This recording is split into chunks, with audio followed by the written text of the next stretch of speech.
Mrs عظیم سعودی عرب سے صلاۃ الحاجت اور صلاۃ التوبہ پڑھنے کا طریقہ بتا دیں۔ یاد رکھیں صلاۃ الحاجہ یا صلاۃ التوبہ کے نام سے الگ سے کوئی شریعت میں نماز نہیں ہے، کوئی کہ بھئی نبی نے فرمایا ہو کہ یہ صلاۃ الحاجت ہے، وہی صلاۃ ہے، وہ آپ اس میں یہ نیت کر لیتے ہیں میں دعا مانگوں گا تاکہ میری حاجت پوری ہو، تو اس سے پہلے میں نماز پڑھ رہا ہوں، تو وہ صلاۃ الحاجت، لوگ اس کو صلاۃ الحاجت کہہ دیتے ہیں۔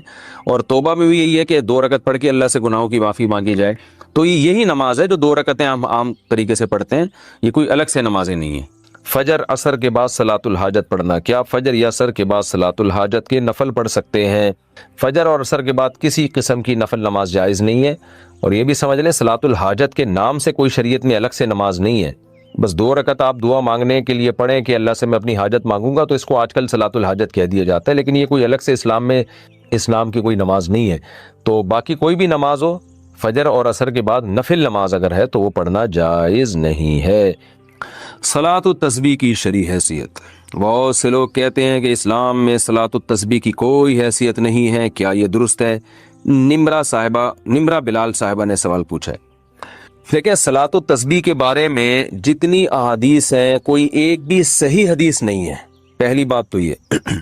دوسری بات یہ کہ فقہا کا اصول ہے کہ ضعیف حدیثیں جب کثرت سے ہوں تو وہ درجہ حسن تک پہنچ جاتی ہیں، یعنی قابل قبول ہو جاتی ہیں۔ وہ اس بیس پہ اگرچہ صحیح حدیث ایک بھی نہیں ہے، لیکن کثرت سے حدیثیں ہیں، اگرچہ وہ ضعیف ہوں تو وہ مل کے ایک قوت مل جاتی ہے ان کو۔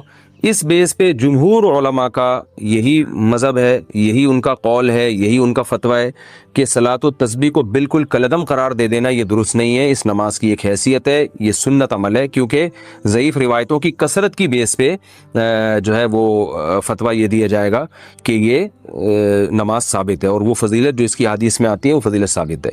لیکن بعض علماء کا موقف یہ ہے کہ، اور میرا بھی رجحان انہی بعض علماء ہی کی طرف ہے، میں کوئی بہت بڑا عالم مفتی نہیں ہوں، لیکن ایک ٹوٹا پھوٹا سا رجحان اس طرف ہے میرا، وہ ابن تیمیہ رحمہ اللہ تعالیٰ نے جو بات کی ہے بڑی زبردست کی ہے، اور یہی بات ہمارے شیخ حضرت مفتی رشید احمد صاحب رحمہ اللہ بھی فرمایا کرتے تھے۔ حضرت نے تو ابن تیمیہ کی بات نقل نہیں کی، حضرت کی اپنی ذاتی رائے تھی مفتی رشید احمد صاحب کی جو مفتی اعظم تھے، اور حضرت مفتی تقی عثمانی صاحب، حضرت مفتی رفیع عثمانی صاحب دامت برکاتہم العالیہ کے استاذ رہے 8 سال، بڑے علم میں مشہور تھے، ان کا بھی رجحان اس طرف تھا کہ وہ بھی صلاۃ التسبیح کو نہیں مانتے تھے۔ اس کی وجہ یہ تھی کہ وہ یہ کہتے تھے کہ ٹھیک ہے درجہ حسن تک روایتیں پہنچ رہی ہیں، مگر ان روایتوں سے جو نماز ثابت ہو رہی ہے نا وہ ان مشہور متواتر روایتوں کے بالکل اپوزٹ ہے، یعنی ان کے خلاف ہے۔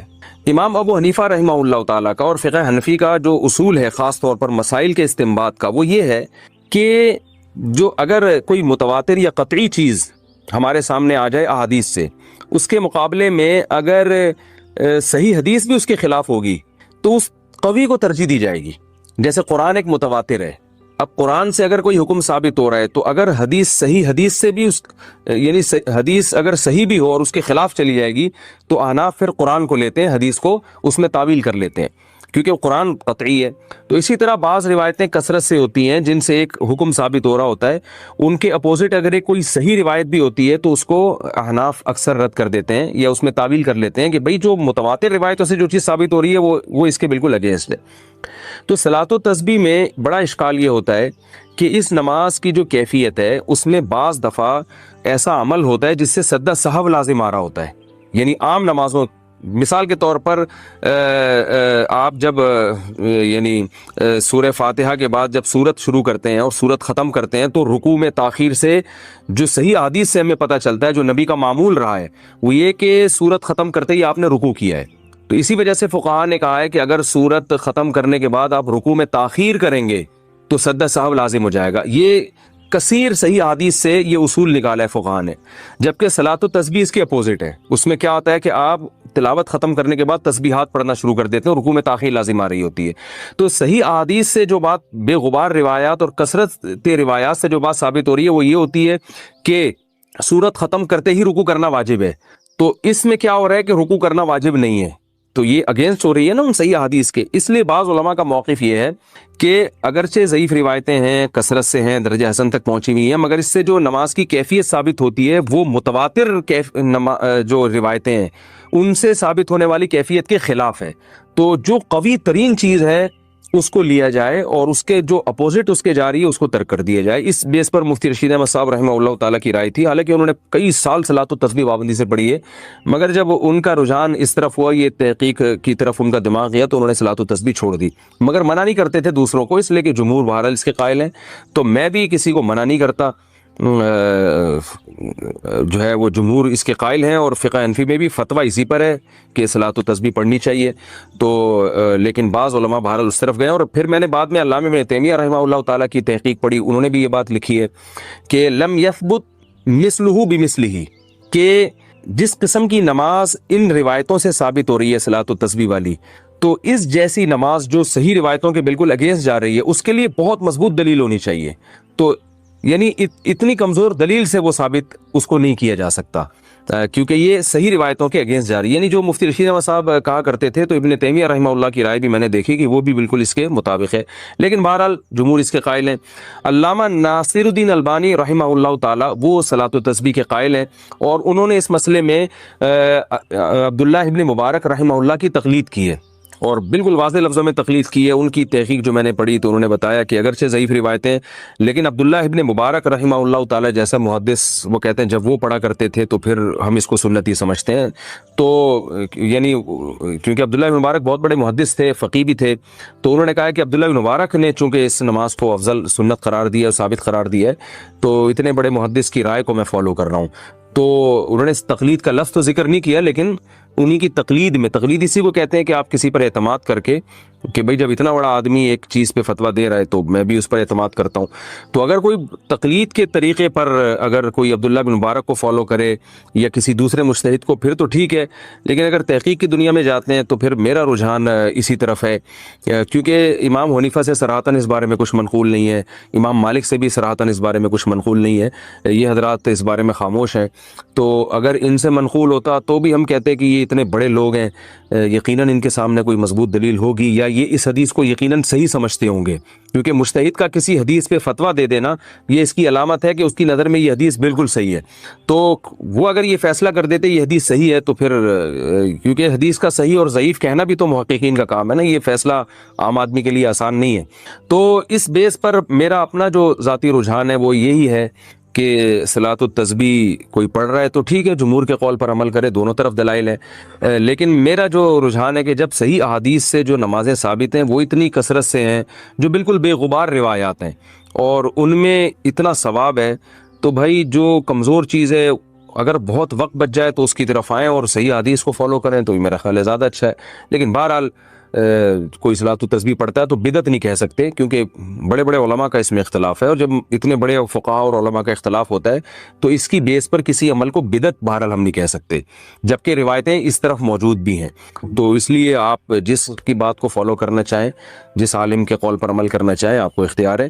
اس میں دونوں رائے ہیں. باقی صلاۃ التسبیح میں ایک اور میں بات آپ سے عرض کروں کہ دیکھیں, نماز تو جمہور کا مذہب تو یہی ہے, فقہ حنفی میں بھی فتویٰ اسی پر ہے کہ صلاۃ التسبیح پڑھنا سنت ہے, اور بڑے بڑے علماء اس کے قائل رہے ہیں, جس کی ڈیٹیل میں نے آپ کو بتائی. باقی بعض لوگوں کا ایک مزاج بھی ہوتا ہے, میرا ایک اپنا ایک جو مزاج ہے, میں کہتا ہوں یار ایسی چیز کو لو جو بالکل بے غبار ہو. کیونکہ رسول اللہ صلی اللہ علیہ وسلم جو تھے تہجد کی نماز روزانہ پابندی سے پڑھا کرتے تھے, جن کیفیات کے ساتھ, 2 رکعتیں کر کے بھی, کبھی 4 رکعتیں کر کے بھی, اس میں آپ سورہ فاتحہ پڑھتے, پھر سورت ملاتے, پھر رکوع کرتے. تو یہ کیفیت تھی. تحیات کے بعد درود شریف اور دعا پڑھ کے سلام پھیرتے. اور اسی طرح اشراق کی نماز آپ نے بتائی, اوابین کی نماز بتائی, یہ بالکل بے غبار روایات سے ثابت ہیں, ان میں کوئی اختلاف بھی نہیں ہے. تو بعض کا مزاج بھی ہوتا ہے, میرا مزاج یہ کہ بھائی ایسی چیز کو لے لو جو بالکل بے غبار ہو. لیکن بعض لوگ کہتے ہیں کہ بھائی اس میں چونکہ تسبیح کا عمل بہت زیادہ ہو رہا ہے, اور بڑی لمبی نماز ہوتی ہے, اور تسبیح سے ایک طرف دماغ لگتا ہے, اس بیس پہ کہتے ہیں کہ یہ پڑھنی چاہیے. تو اس میں ایک ذوق کا بھی اپنا دخل ہوتا ہے.